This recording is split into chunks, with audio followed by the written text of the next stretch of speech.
Good day, and welcome back to another one of these. My name is Jackson, and today I'm going to be doing my top 10 point guards. This is something that I know a lot of people enjoy. A lot of people like discussing their top 10s. I'm just going to premise this by saying that I think top 10s are a very subjective thing. So where you might have someone, I might have them completely different. This is obviously my personal opinion. But let's get right on into it with number 10 being Kyle Lowry. Now, for me, Kyle Lowry continues to show himself as a very strong leader, and he's always been a very tenacious two-way player, and he does possess this endless motor that I think allows him to stay in this all-star level performance.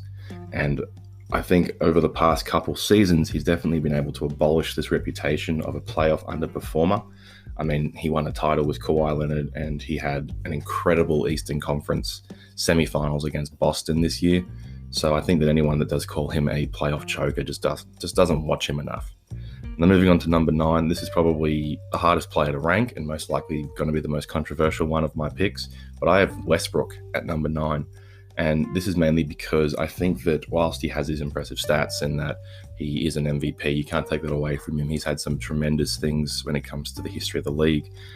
He just, for the past couple seasons, he just keeps failing the eye test. And regardless if you're looking at his box score every game, I just think that he doesn't contribute to winning, I think is the biggest thing for me where I rank Westbrook. And I mean, you can look at his performance in this playoffs and you can say that he might have been coming back from an injury and anything like that. He might have still been struggling. But I mean, he put up 17.9 points, 7 rebounds, 4.6 assists, 42.1% from the field, 24.2% from three, and then an abysmal 53.1% of the line. Now, that's just not acceptable from an elite level point guard, which is why I have him ranked 9.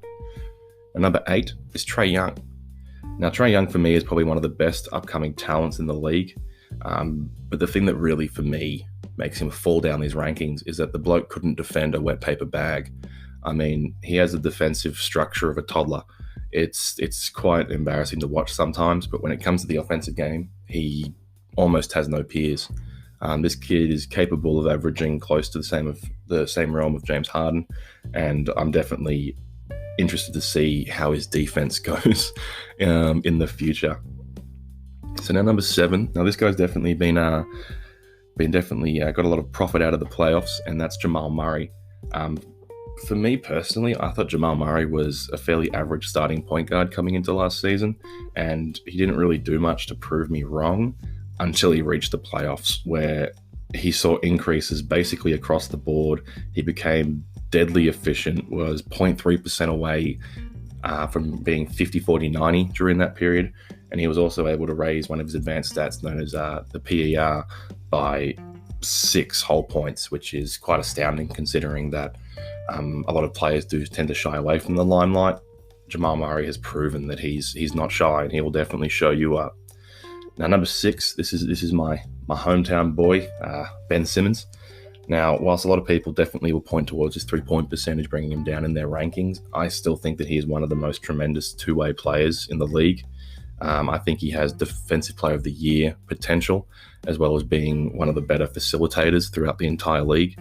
And he still has room to grow. I mean, this jump shot might not be perfect, but I think that he might be able to bring it in to be serviceable so that people aren't leaving him wide open, which will definitely help the team in general. But you can't take away from the fact that this man is devastating, absolutely bloody devastating when it comes to the defensive end. And I mean, even without really having any jump shot at all, he's still able to produce as he is able to space the floor vertically, where players definitely have to be keeping up with his leaping ability, which I think is definitely an understated thing when it comes to Ben Simmons. But yeah, that's probably why he definitely is a bit lower on my list as well. But moving up to number 5, we got another bloke who's funnily enough from Australia, and that's Kyrie Irving. He definitely had an interesting season, and I know a lot of people don't rank him very high because of his ability to rip a team apart, basically. But he definitely is one of the most dynamic offensive players in league history, to be honest. And he's definitely a player that everyone would want to have on their team just because of his offensive capabilities. But he definitely is the living embodiment of availability is the best ability, because he misses large stretches, and it definitely hurts his rankings, especially to me, because that's something that I definitely put a lot of weight into, because if you can't play, then you're not really on the bloody team. But I do think that him next to Durant's going to be bloody amazing, and I'm so keen to see that happen, because watching two of probably the great offensive talents, definitely within this generation, I mean, with Durant being one of the best of all time, this team's going to be fun.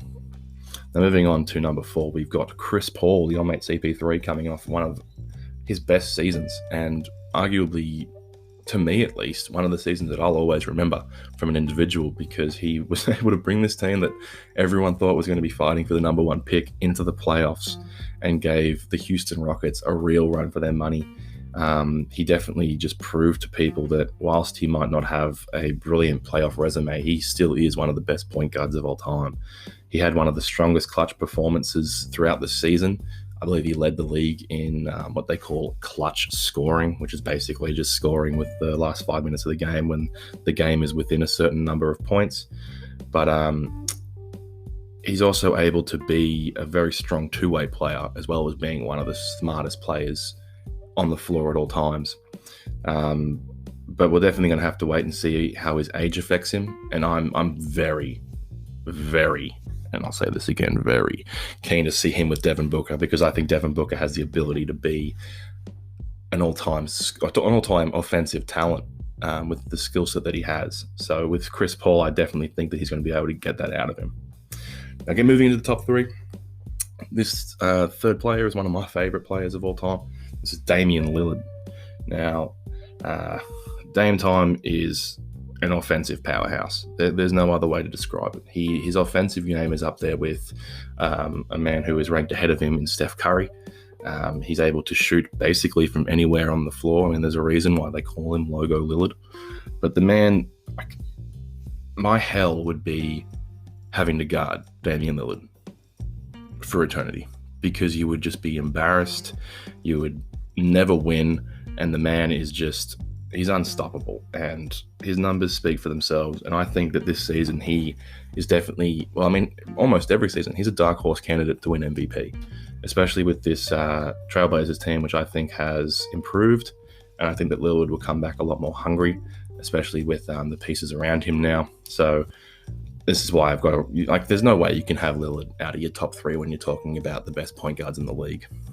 Moving on to number 2, this one a lot of people probably disagree with, but I will always think that Doncic is a point guard. He is the prime ball handler. I don't think that he is like LeBron, where he was just the focal point of the offense and the main facilitator. I think that Doncic quite literally is a point guard. I mean, he plays the position of point guard. On a few websites I found he even plays close to 80% of his time as a point guard, especially as the primary ball handler.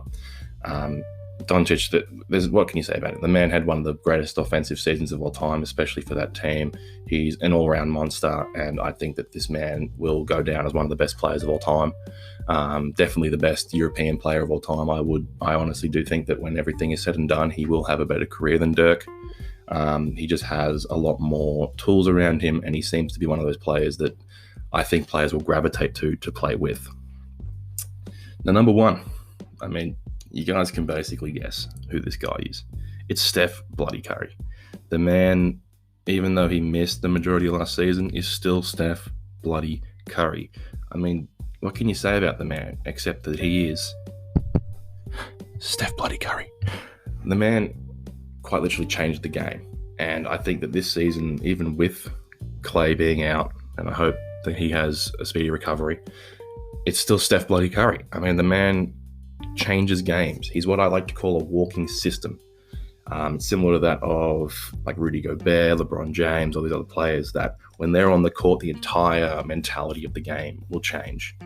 And you're definitely going to have to basically change your entire defensive structure for this one player. And that's the effect that Steph has on the game.